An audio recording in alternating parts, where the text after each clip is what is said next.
राजेश अपनी भाभी नीलम का लाडला था। नीलम भी राजेश को अपने बेटे की तरह प्यार करती थी। राजेश, लखनऊ वाले मामा जी ने तुम्हारे लिए एक बहुत अच्छा रिश्ता बताया है। लड़की बहुत अच्छी है, अब तुम शादी कर लो। अरे नहीं भाभी, शादी तो बर्बादी है। भला तुम्हारे हाथों के खाने में जो स्वाद है वो किसी और के हाथों में कहाँ। मुझे अभी शादी नहीं करनी भाभी।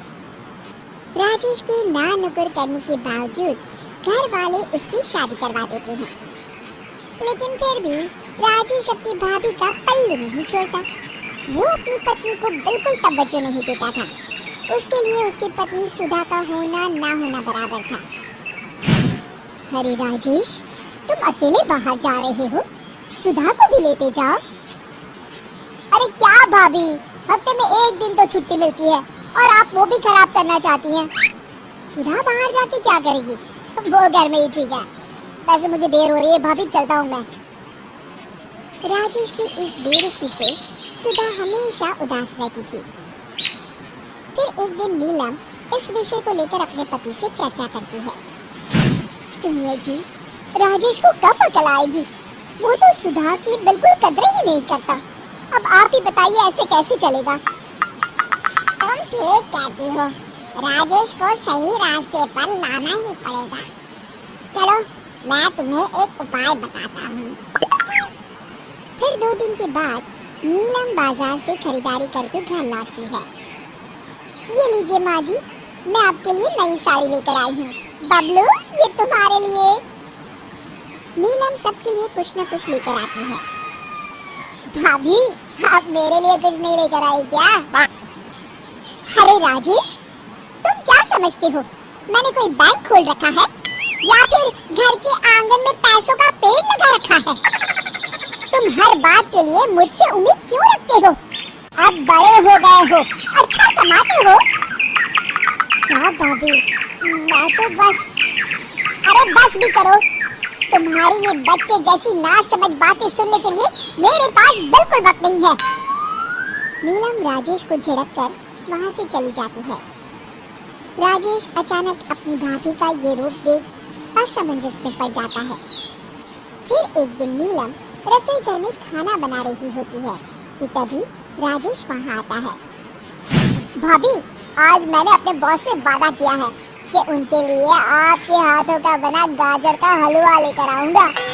आपके हाथ से बने गाजर के हलवे में तो जादू है, जादू। मेरे बॉस तारीफ करते नहीं थकते। प्लीज अब जल्दी से बना दीजिए ना भाभी। नीलम राजेश के ऊपर भड़क जाती है। तुम्हारा दिमाग खराब है क्या? आखिर तुम मुझे समझते क्या हो? इस घर की नौकरानी, जब देखो तब फरमाइश करते रहते हो, भाभी ये बना दो, भाभी वो बना दो। अरे तुम्हारी पत्नी सुधा भी तो इस घर में रहती है, तुम उससे कुछ क्यों नहीं कहते? भाभी, आप इस तरह की बातें क्यों कर रही हैं? अरे बस भी करो राजेश, मेरा दिमाग और मत खराब करो, जाओ यहाँ से। अपनी भाभी का इस तरह बेरुखी भरा बर्ताव देख राजेश को बड़ा बुरा लगता है और वो उदास होकर अपने कमरे में बैठ जाता है।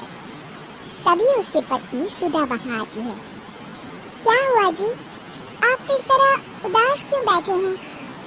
राजेश अपनी पत्नी को सारी बात बताता है। राजेश की बात सुनकर सुधा मुस्कुराती कहती है, बस इतनी सी बात। चलिए जी, मैं आपके बॉस के लिए गाजर का हलवा बना देती हूँ। अरे छोड़ो, तुमसे नहीं हो पाएगा, रहने दो। आप तो बस देखते जाइए जी, अभी आती हूँ मैं। थोड़ी देर के बाद सुधा हलवा बना के राजेश को देती है। फिर राजेश अपने ऑफिस चला जाता है। शाम को जब राजेश घर आता है तो खुशी के मारे अपनी पत्नी सुधा को गले लगा लेता है।